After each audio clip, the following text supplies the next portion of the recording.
Very good morning to everyone. आज का जो हमारा टॉपिक है वो है एग्रीगेट।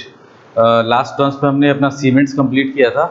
तो अब एक्चुअली आपको मैंने बताया था कि जो हमारा कंक्रीट होता है, ये हमारा सब्जेक्ट क्या है, कंक्रीट टेक्नोलॉजी। ठीक है, कंक्रीट टेक्नोलॉजी। तो जो कंक्रीट है हमारा, वो किससे किससे मिलके बना है? सीमेंट, एग्रीगेट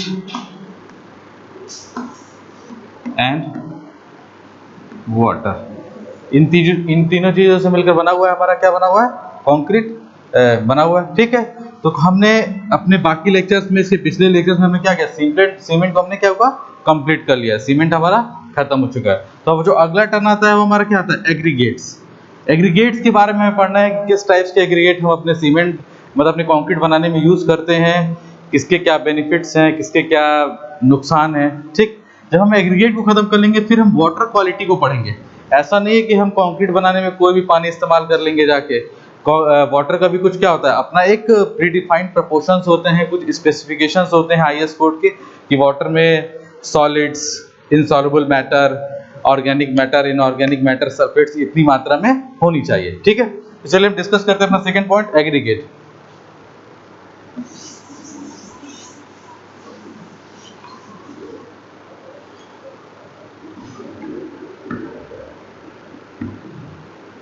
एग्रीगेट, सबसे पहले एग्रीगेट का नाम लेते दिमाग में क्या आता है कि एग्रीगेट होता क्या है, क्यों इसका यूज है, क्यों हम इसको अपने कंक्रीट कंस्ट्रक्शन में यूज करते हैं। तो देखिए, एग्रीगेट की एक सिंपल सी डेफिनेशन आप ऐसे बता सकते हैं कि जो होता है the material which is useful for making mortar और concrete, such type of material is known as aggregate. ठीक है, एग्रीगेट का बहुत इंपॉर्टेंट रोल है कंक्रीट में। आपको बता दें, किसी भी कंक्रीट कंस्ट्रक्शन में आपका एग्रीगेट का बहुत ही ज़्यादा इंपॉर्टेंट रोल है। एग्रीगेट को हम एक इनर्ट मटेरियल की तरह यूज़ करते हैं, और जो इसका वॉल्यूम होता है, जो हमारे पूरे कंक्रीट में जो एग्रीगेट का परसेंटेज वॉल्यूम होता है वो 70 to 80% होता है। तो अब इससे आप समझ सकते हैं कि पूरे कंक्रीट का वो 70 to 80% पार्ट को कवर करता है। तो एग्रीगेट, अब बात आती है कि एग्रीगेट हो गए।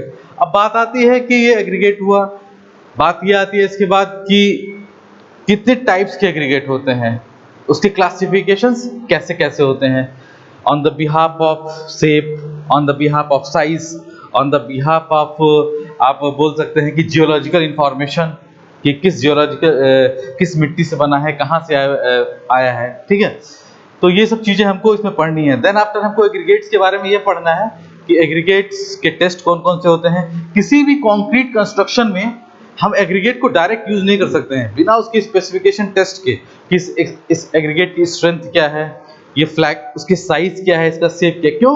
क्योंकि उसके सारे चीज का प्रभाव हमारे क्या होता है, हमारे कंस्ट्रक्शन वर्क पे पड़ता है। अगर हमारे कंस्ट्रक्शन वर्क पे हमारा इसका प्रभाव पड़ेगा, इसका मतलब कि हमारे स्ट्रक्चर पे उसका प्रभाव पड़ेगा।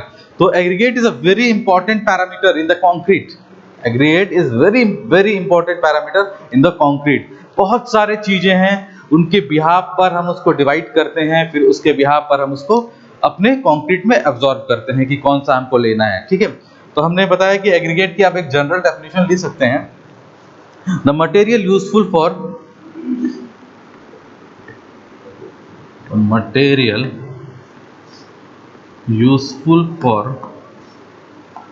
मैन्युफैक्चरिंग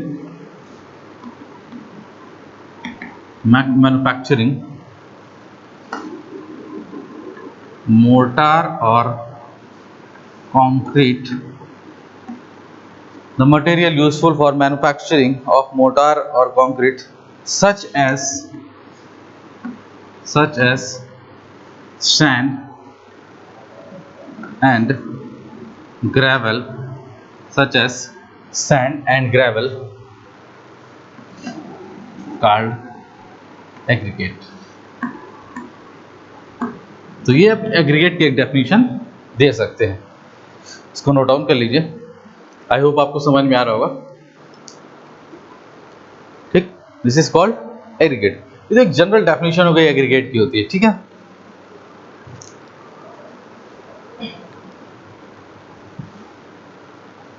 आप ऐसे पॉइंट वाइज भी ले सकते हैं बना के, कॉमनली कंसीडर्ड एज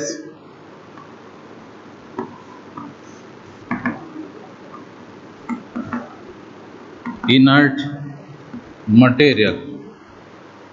ठीक, इसको हम किस नाम से जानते हैं, किस नाम से जानते हैं, इनर्ट मटेरियल के इसको नाम से हम लोग जानते हैं। ठीक है, विच अकाउंट्स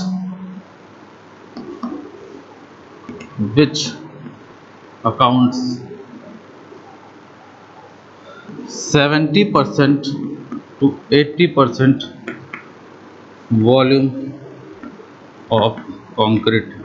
जैसे कि मैंने आपको पहले भी बताया था कि ये कंक्रीट का 70 to 80% वॉल्यूम को क्या करता है, ये कवर करता है। ठीक है, इसको नोट डाउन कर लीजिए आप लोग।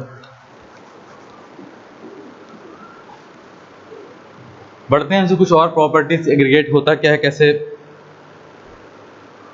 एग्रीगेट किस किस प्रॉपर्टी के कंक्रीट को फर्क डालता है, ये भी बहुत हमारा इंपॉर्टेंट पैरामीटर है कि अगर एक हम खराब एग्रीगेट अपने कंक्रीट कंस्ट्रक्शन में यूज कर लेते हैं या कंक्रीट में हम यूज कर लेते हैं तो उसका कंस्ट्रक्शन पे क्या क्या प्रभाव पड़ेगा, वो सारी चीजें हम इसमें भी आगे कवर करेंगे। तो आप लिख सकते हैं एग्रीगेट डिफाइंस द कंक्रीट, मैं उसको ऊपर वाला रख कर देता हूं,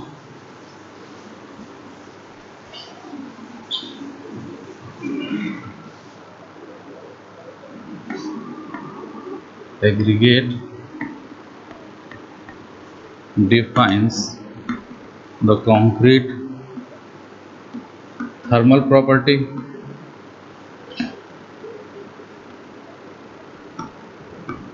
ठीक, उसके थर्मल प्रॉपर्टी को, elastic property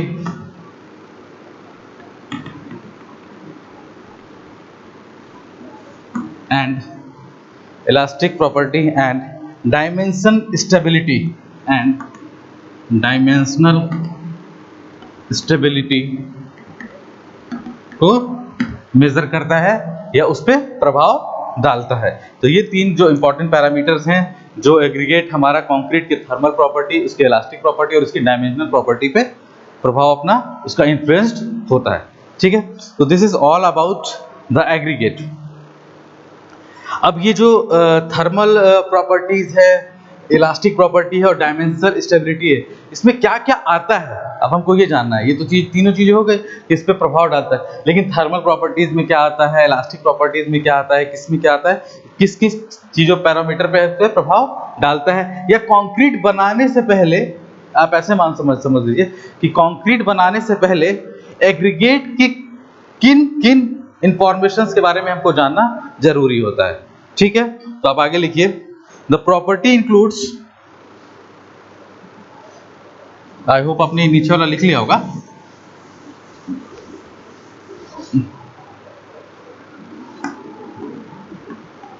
the property includes, क्या क्या इंक्लूड होता है इसमें, shape,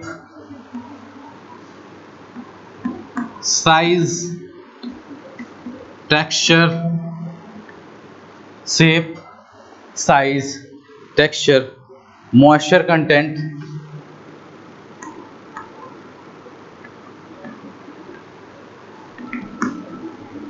specific gravity, shape, size, texture, moisture content, specific gravity, bulk unit weight, bulk unit weight, और क्या हम लोग देख सकते हैं, sieve analysis, sieve analysis and its chemical properties, and its chemical properties. ठीक है, किसी भी एग्रीगेट को यूज करने से पहले अपने कंस्ट्रक्शन वर्क में, इन द सेंस कंक्रीट में यूज करने से पहले उनकी इन प्रॉपर्टीज को हमको जरूर देखना पड़ता है कि उसका किस शेप का है, किस साइज का है, कौन सा टेक्सचर है, उसका मॉइस्चर कंटेंट उसमें क्या है, उसकी स्पेसिफिक ग्रेविटी क्या है, उसकी बल्क यूनिट वेट क्या है, उसका सीव एनालिसिस क्या है और इसकी केमिकल प्रॉपर्टीज क्या है। देन आफ्टर हम इसको यूज करते हैं। अगर हम ऐसा नहीं करेंगे तो इसका इफेक्ट क्या होगा, देखिए अगर हम अपने सही इसका टेक्सचर यूज नहीं करें, सही शेप यूज नहीं करें, तो वो अपनी प्रॉपर जिस स्ट्रेंथ को देना चाहिए एग्रीगेट, वो आपको क्या करेगा, नहीं देगा, वो आपको नहीं देगा। तो किसी भी कंक्रीट कंस्ट्रक्शन में यूज करने से पहले इन सब चीजों पे हमको डिस्कशन करना है। तो चलिए हम सबसे पहले अपने स्टार्ट करते हैं अपने शेप से। क्लासिफिकेशन दो बिहाफ पे किया गया है, शेप के बिहाफ पे और साइज के बिहाफ पे। तो पहले हम उसका क्लासिफिकेशन पढ़ लेते हैं शेप और साइज के बिहाफ पे, फिर इसकी जो उसकी अगली प्रॉपर्टी है texture, moisture content, specific gravity, bulk unit, sieve analysis and chemical properties के बाद हम डिस्कस करेंगे। लेकिन ये जो 2 पॉइंट्स है शेप एंड साइज, इसके बिहाफ पे इसका एग्रीगेट का क्लासिफिकेशन किया गया है, तो उसको हम लोग देख लेते हैं। ठीक है, नोट डाउन कर लीजिए आप लोग।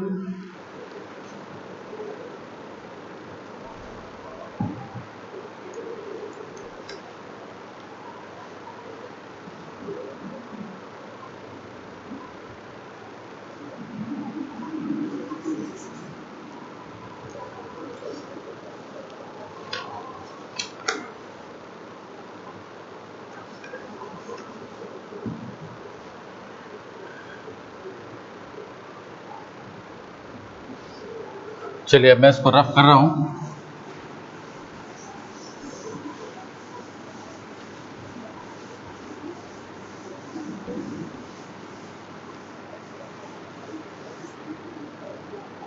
ठीक है,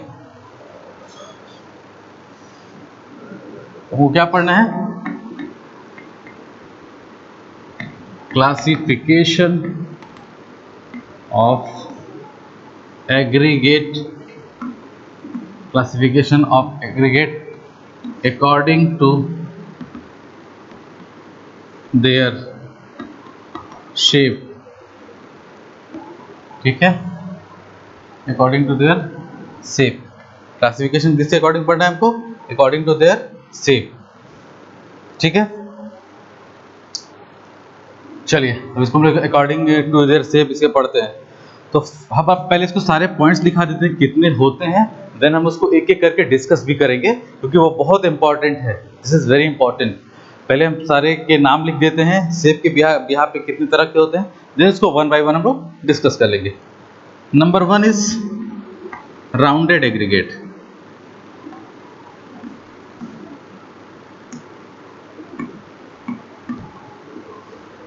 Number 2 is irregular aggregate.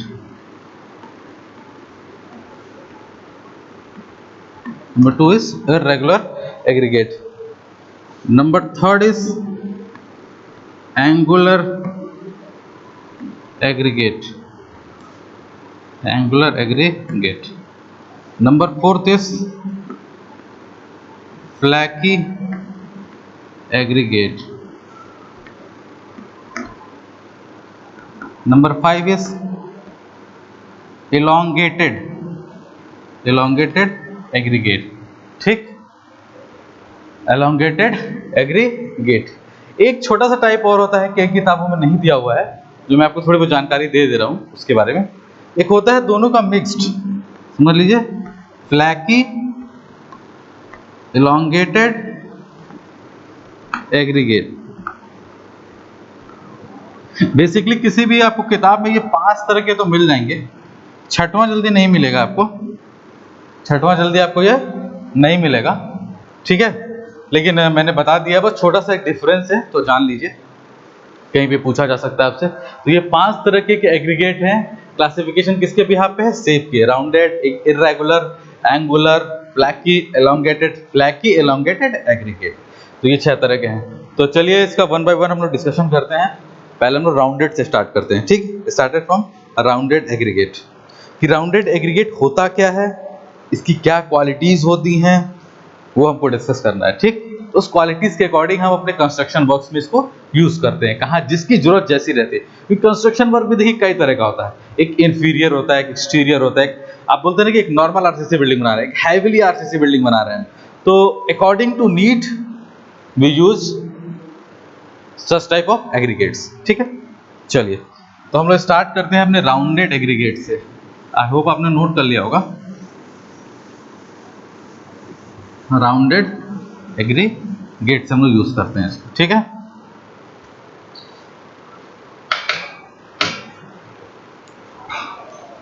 बहुत ज़्यादा रखते हैं। तो चलिए ठीक है, हमें राउंडेड एग्रीगेट के बारे में पढ़ना है। तो ये कुछ मैंने पॉइंट्स लिखे हैं राउंडेड एग्रीगेट्स के बारे में, क्या उसकी क्वालिटीज़ होती है। तो चलिए एक करके हम लोग डिस्कस कर लेते हैं इसको। Rounded minimum percentage of wide, मतलब इसमें जो वाइड होते हैं उसके परसेंटेज क्या होता है, मिनिमम होता है। 32 से लेकर 33% तक इसमें वर्ड्स होते हैं, ठीक है। गिव्स मोर वर्केबिलिटी, गिव्स मोर वर्केबिलिटी। अगर हम राउंडेड एग्रीगेट किसी अपने कंक्रीट में यूज कर रहे हैं तो हमको वर्केबिलिटी बड़ी अच्छी मिलती है, हमको वर्केबिलिटी अच्छी मिलती है, ठीक है। अब वर्केबिलिटी क्या होती है, ये शायद अपने अपने पिछले क्लासेस में पढ़ा होगा, लेकिन मैं एक बार डिफाइन कर दूं। वर्केबिलिटी का मतलब सिर्फ इतना होता है कि इजी, मतलब ईज ऑफ कॉम्पैक्शन, मतलब कितनी आसानी से उसको हम कॉम्पैक्ट कर लेते हैं, कितनी आसानी से अपने कंक्रीट को अपने कंस्ट्रक्शन वर्क में यूज कर लेते हैं, तो उसकी उतनी अच्छी वर्केबिलिटी मानी जाती है। यानी जब हम राउंडेड एग्रीगेट यूज करते हैं, यहाँ से हमको ये पता चल रहा है, तो वर्केबिलिटी क्या होती है, बहुत अच्छी आती है। गिव्स मोर वर्केबिलिटी, यानी ईज टू वर्क होता है वो काफी क्या हो जाता है, ईजी हो जाता है, ठीक।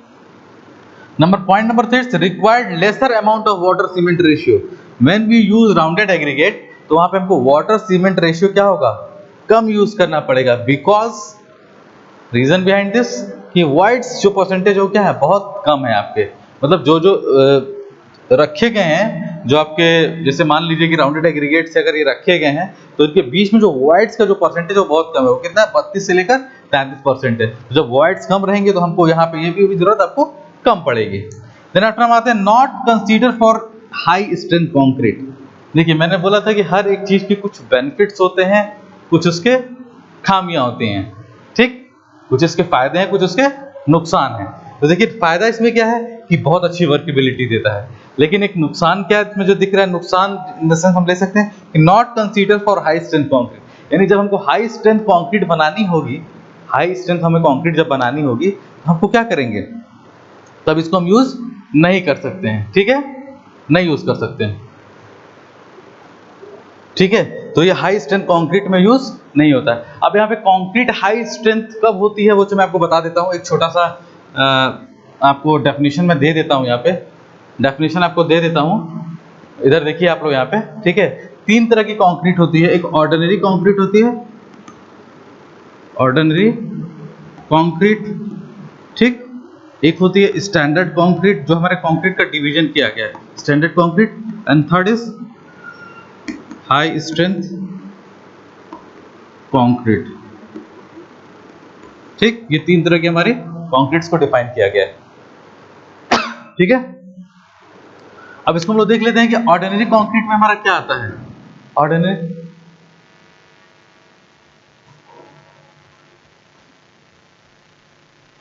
उधर दिख रहा है ना,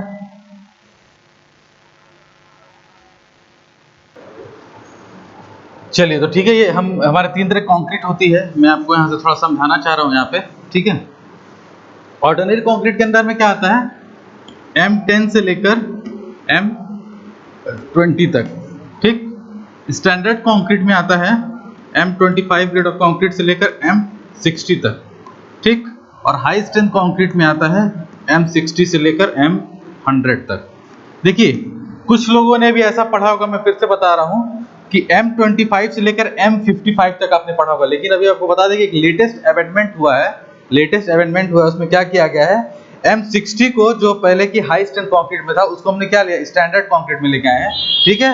और जो इसके पहले हाई स्ट्रेंथ कंक्रीट थी वो M60 से लेकर M80 तक थी, लेकिन अभी क्या हो गया है, ये चेंज हो गया, sorry this is M65 to M100, जो 80 तक था वो उसको 100 तक वो चेंज हो गया है। तो इसका क्या मतलब पता है कि राउंडेड एग्रीगेट जो होता है कि हमारे हाई स्ट्रेंथ कंक्रीट में यूज नहीं होता है। इसका मतलब कि हाई जो राउंडेड कंक्रीट का यूज हम क्या सिर्फ इतने तक ही कर सकते हैं, ठीक है। हाई स्ट्रेंथ कंक्रीट में इसका यूज हम लोग नहीं करेंगे, ठीक है,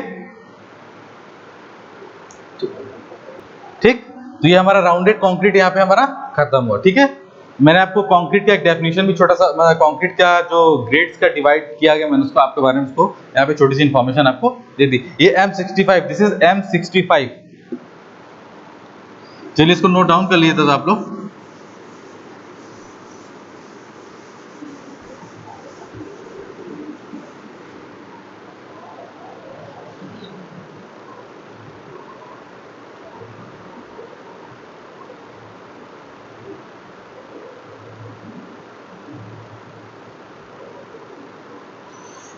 राउंडेड कंक्रीट को वही हाई स्ट्रेंथ में यूज नहीं, क्योंकि प्रॉपर बॉन्डिंग नहीं होती है उसमें। हाई स्ट्रेंथ कंक्रीट उसको हम लोग यूज इसलिए नहीं करते कि उसमें एक और रीजन कि प्रॉपर बॉन्ड स्ट्रेंथ नहीं आती है। ठीक है, चलिए अब सेकंड हम लोग पढ़ते हैं अपना, मैं उसको रफ कर देता हूँ।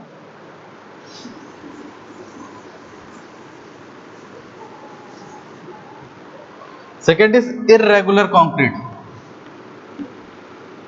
irregular aggregate, sorry not concrete, this is aggregate, irregular aggregate। इसे कुछ पॉइंट्स हम लोग छोटे छोटे डिस्कस करेंगे क्या होता है। Available in the form of, available in the form of pit sand and gravel, pit sand और ग्रेवल के फॉर्म में ये इर्रेगुलर एग्रीगेट हमको मिलता है। ठीक है, सेकंड इसमें जो वाइट्स होते हैं, वाइट्स जो परसेंटेज होता है वो थोड़ा सा इंक्रीज हो जाता है as compare to rounded aggregate. ठीक, as compare to rounded aggregate, rounded में कितना था 32 से 33%, अब इसमें क्या होता है 35 से लेकर 30, इसमें वाइट्स की जो परसेंटेज होती है वो बढ़ जाती है। जब वाइट्स की परसेंटेज बढ़ेगी तो उसका एडवर्स इफेक्ट किससे पड़ेगा, वर्केबिलिटी पे। Lesser workability as compare to rounded aggregate. ठीक, क्या पता चला हमको, यहाँ वाइट्स परसेंटेज इंक्रीज हुआ तो क्या हो गया, वर्केबिलिटी लेस हो गई, वर्केबिलिटी लेस हो गई, यानी दोनों क्या इनवर्सली प्रोपोर्शनल है। ये भी आपसे किसी एग्जाम में पूछा जा सकता है कि वर्केबिलिटी और वाइट्स परसेंटेज में क्या रिलेशन होता है, वाइट्स बढ़ेंगे तो उसकी वर्केबिलिटी घटती जाएगी। ठीक, नंबर 4 पॉइंट है bond strength slightly higher than rounded. ठीक है, मैंने बताया था कि राउंडेड का जो बॉन्ड स्ट्रेंथ होता है वो कम होता है। बॉन्ड स्ट्रेंथ कम क्यों कम होता है, क्योंकि उसमें वाइड परसेंटेज कम होते हैं, उसकी वर्केबिलिटी अच्छी होती है, लेकिन इसकी वर्केबिलिटी कम हो रही है राउंडेड से, उसका वाइड परसेंटेज बढ़ रहा है, तो इसकी क्या हो जाएगी, बॉन्ड स्ट्रेंथ स्लाइटली हाई हो जाएगा, bond strength slightly high as compare to rounded aggregate. Same चीज लिखनी है आपको, as compare to rounded aggregate, bond strength क्या होती है, स्लाइटली बढ़ जाती है। ठीक है, तो हमने यहाँ पे दो एग्रीगेट्स के बारे, अकॉर्डिंग टू शेप के बारे में दो एग्रीगेट्स के बारे में डिस्कस कर लिया, एक राउंडेड डिस्कस किया हमने, सेकंड इज इर्रेगुलर एग्रीगेट। आप इसको नोट डाउन कर लीजिए, फिर हम चलते हैं एंगुलर एग्रीगेट की तरफ, फिर हम लोग चलते हैं किसकी तरफ, एंगुलर एग्रीगेट की तरफ, जो नंबर 3rd पॉइंट है हमारा एंगुलर एग्रीगेट।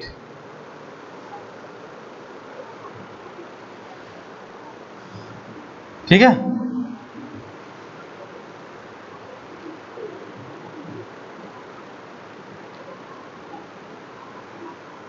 चलिए आप, आई होप आपने नोट डाउन कर लिया होगा, मैं इसको रफ कर देता हूं।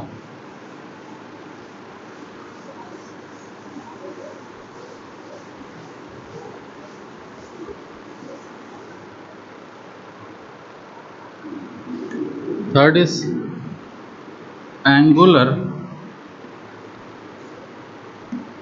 Aggregate, angular aggregate. ठीक, इसके कुछ पॉइंट्स को हमको डिस्कस करना है।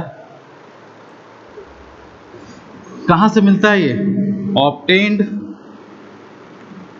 From crust stone. जब हम स्टोन को क्रश करते हैं तो क्रस्ट स्टोन से हमको क्या मिलता है, एंगुलर एग्रीगेट मिलता है। ठीक,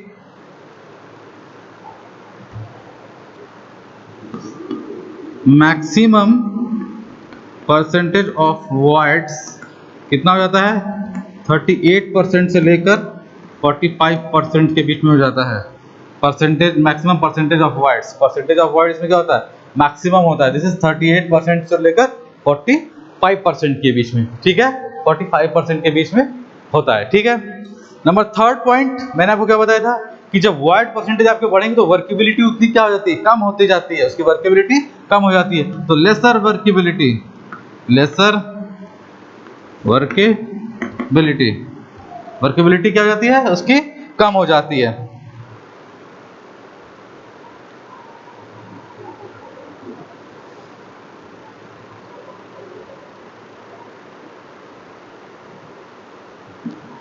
ठीक है, ये 3 पॉइंट्स हो गए।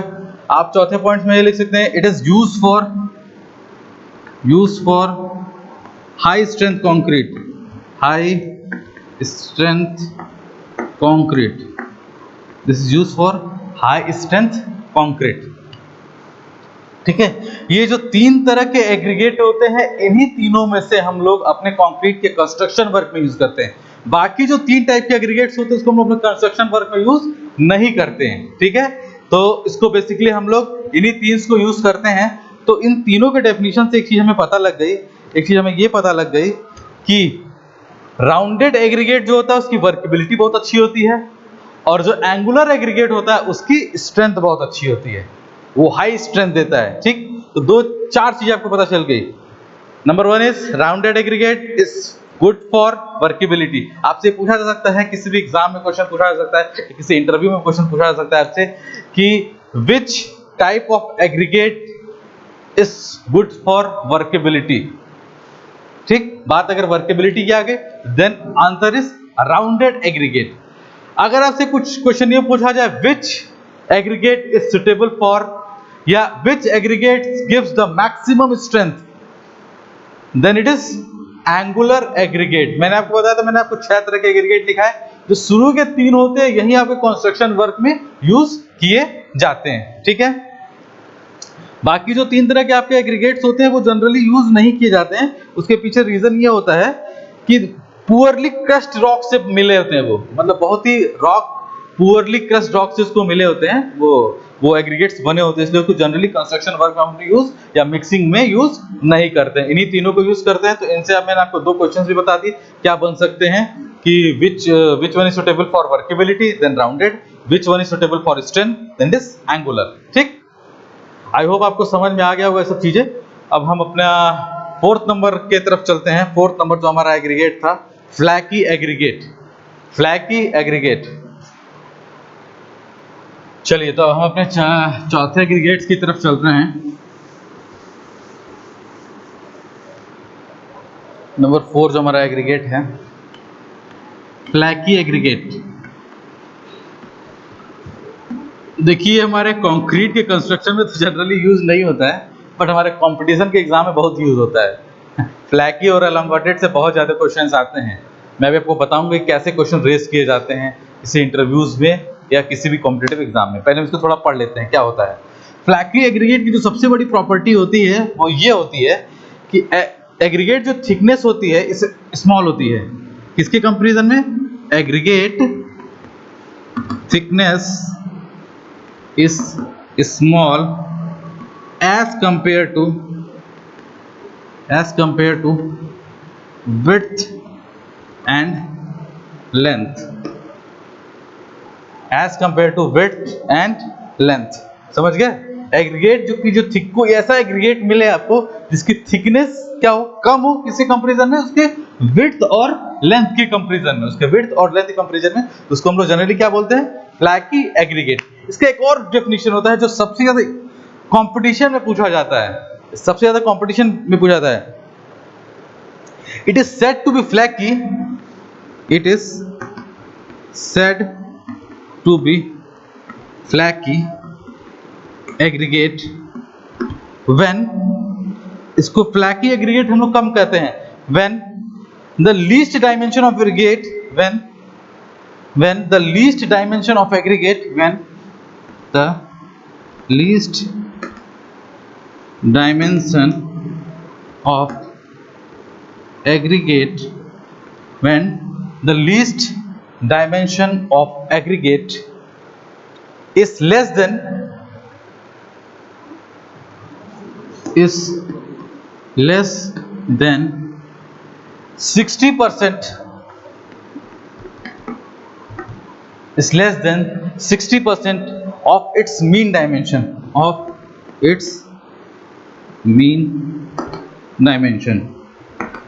फर्स्ट टॉपिक इसको नोट कर लिए, फिर मैं आपको इसको एक्सप्लेन करता हूं। ठीक है, it is said to be flaky aggregate when the least dimension of aggregate is less than 60% of its mean dimension. इसको ऐसे भी पूछा जा सकता है।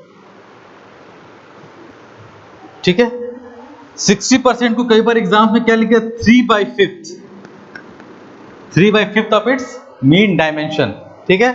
तो उसको हम लोग फ्लैकी बोलते हैं। मतलब कहने का मतलब ये है कि it is said to be flaky when the least dimension of aggregates अगर हमारा रखा तो उसको जो मीन जो सबसे लीस्ट होता है, लीस्ट का मतलब सबसे छोटा जो उसका डायमेंशन होगा, इस लेस देन, किससे लेस होगा, 3/5 ऑफ इट्स मीन डायमेंशन।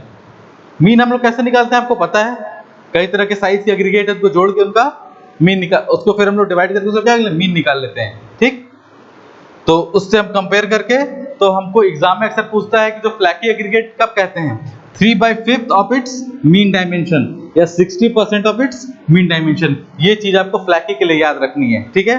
3/5 भी पूछा जा सकता है आपको एग्जाम में, और 60% भी लिखा होता है। आपको दोनों चीजें पता होनी चाहिए, नहीं तो कई लड़के या कई बच्चे ऐसा बोलते हैं, सर आपने तो 60 बताया था वहां, तो 3/5 को आप चेक करके देखिए कितना आ रहा है, 60 आएगा वो। इसीलिए मैं बोल रहा हूँ कि दोनों चीजों का आपको उसको ध्यान रखना है। तो ये जो हमारा कुछ जो मैंने पॉइंट्स बताया वो किसके बारे में थे, फ्लैकी एग्रीगेट के बारे में थे। अब अपने नेक्स्ट एग्रीगेट की तरफ चलते हैं, कौन सा, एलोंगेटेड एग्रीगेट। एलोंगेटेड एग्रीगेट,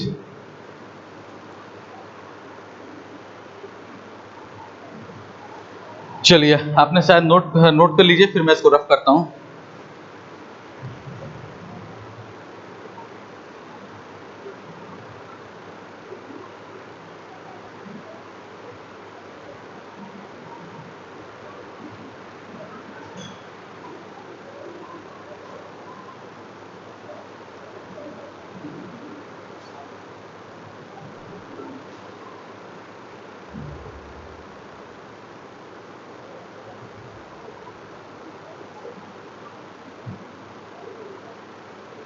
ठीक है, चलिए आई होप आपने नोट कर लिया होगा। अब हम चलते हैं अपने अगले की तरफ।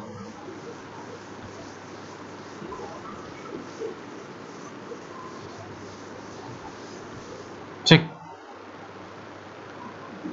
क्या पढ़ाना है हमें, नंबर 5 एलोंगेटेड, ठीक, एलोंगेटेड।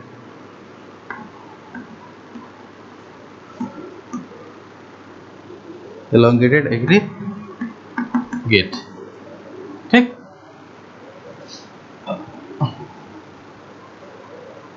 एलोंगेटेड एग्रीगेट, उससे कुछ पॉइंट्स हैं हम लोग यहाँ पे लिख देते हैं, ठीक है। एलोंगेटेड को हम कैसे पहचानेंगे, this is elongated when the length of the aggregate is larger than, when the length of the aggregate is larger than its width and thickness called elongated aggregate, ठीक। क्या डेफिनेशन हुई, when the length of the aggregate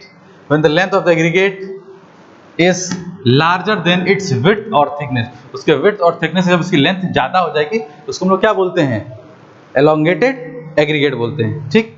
इसकी जो दूसरी definition है, और जो मैंने बताया था, मैंने आपको एक ऐसी डेफिनेशन बताऊंगा जो कंपटीशन पॉइंट ऑफ व्यू से बहुत इंपॉर्टेंट है, जो अक्सर बार बार आपसे पूछा जाता है। तो इसका जो elongated का कंपटीशन पॉइंट ऑफ व्यू से पूछा जाता है, तो उसको लिख सकते हैं द लेंथ ऑफ एग्रीगेट लिख सकते हैं आप लोग, the length of aggregate is greater then 180% of its mean dimension. The length of aggregate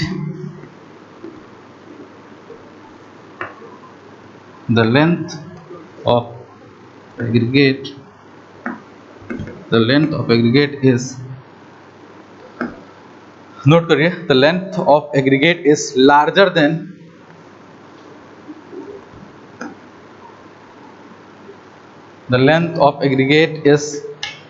larger या लिख सकते हैं greater than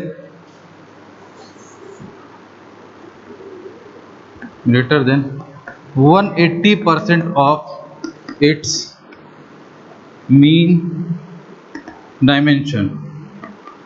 180% of its mean dimension यानी क्या होता है, जो लेंथ ऑफ एग्रीगेट होता है, कुछ ऐसे एग्रीगेट आपको पढ़ेंगे उसकी लेंथ जो होगी क्या होगी, 180% उसके जो मीन डायमेंशन निकालेंगे उससे ज्यादा होगी, ठीक है। The length of aggregate is greater then, किससे ग्रेटर होगा, 180%, जितना उसका मीन डायमेंशन आएगा उसका 180%। या इसको ऐसे भी लिख सकते हैं 1.8 times of its mean dimension. ये भी हम लोग लैंग्वेज लिख सकते हैं। तीसरी लैंग्वेज क्या लिख सकते हैं? 9/5 ऑफ इट्स मीन डायमेंशन। तीनों चीज लिख सकते हैं, तीनों चीज सेम है। आप ये देखिए, आप चेक करके देख सकते हैं।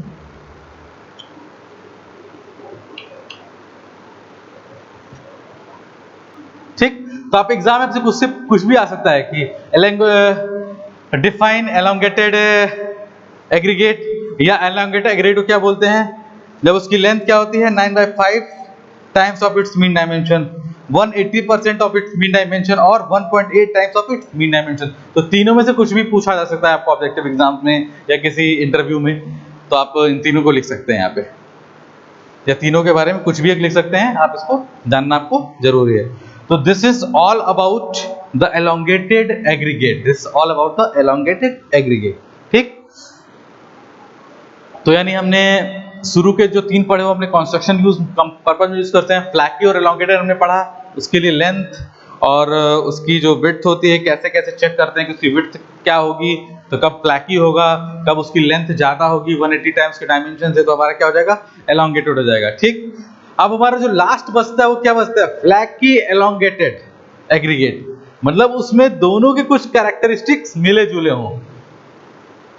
जैसे आप लोग नहीं कहते हैं कि A बराबर B और B बराबर C, तो A बराबर C हो जाता है आपका, उसी तरह का कुछ है ये फ्लैकी एलोंगेटेड एग्रीगेट। आप इसको नोट डाउन कर लीजिए, आप इसको तब तक नोट डाउन कर दीजिए, फिर अपना लास्ट टॉपिक इस डिस्कशन करते हैं इसका।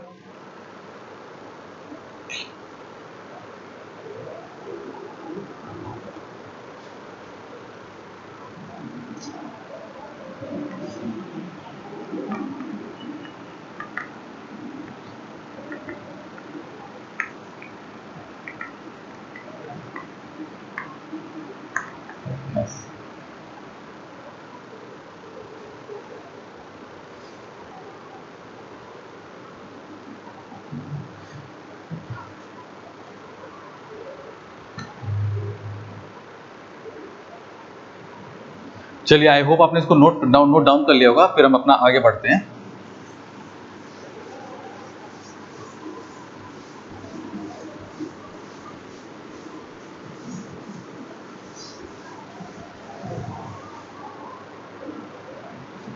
नंबर 6 क्या बोला था मैंने, flaky elongated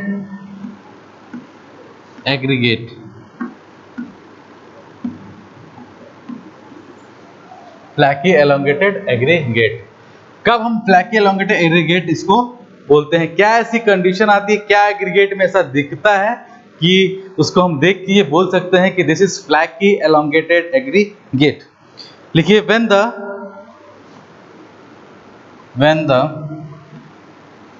length of aggregate is larger than its width and its width is larger than its thickness called flaky elongated aggregate. Flaky elongated aggregate, ठीक है। मैंने क्या बताया था आपको कि फ्लैकी एलोंगेटेड एग्रीगेट जो होता है, when the length of aggregate, जो उसकी लेंथ ऑफ द एग्रीगेट होती है, इज लार्जर देन, किससे लार्जर होती है वो, विड्थ से लार्जर होती है। ठीक, उसकी जो चौड़ाई होती है उससे लार्जर, और जो उसकी चौड़ाई होती है width is larger than its thickness, उसके वो थिकनेस से ज्यादा होती है। तो जब भी ऐसा कंडीशन हमको किसी तरह का इस तरह का एग्रीगेट मिलेगा, इसको हम लोग क्या बोलेंगे, फ्लैकी एलोंगेटेड एग्रीगेट। ठीक है, तो this is all about the classification of aggregate according to the shape. तो हमारा शेप का जो भी क्लासिफिकेशन था एग्रीगेट का, वो हमारा यहाँ पे ओवर होता है। ठीक, अब इसके बाद हमको पढ़ना है अपने साइज का। ठीक है, आई होप आपको ये समझ में आ गया होगा सारा कुछ, कोई डाउट नहीं है आपको, कोई डाउट हो तो आप पूछ सकते हैं मुझसे। ठीक है, अब जो हमको क्लासिफिकेशन अपना पढ़ना है, जो हमने अभी तक शेप का पढ़ा था, अब हमको यहाँ पे क्या पढ़ना है, साइज का पढ़ना है। तो आप जो अपनी अगली हेडिंग है उसको नोट डाउन कर लीजिए कि classification of aggregate according to their size. ठीक है, आई होप आपने ये नोट कर लिया होगा, साथ साथ में ही इसको मैं रख दिया, आप नोट कर लीजिए।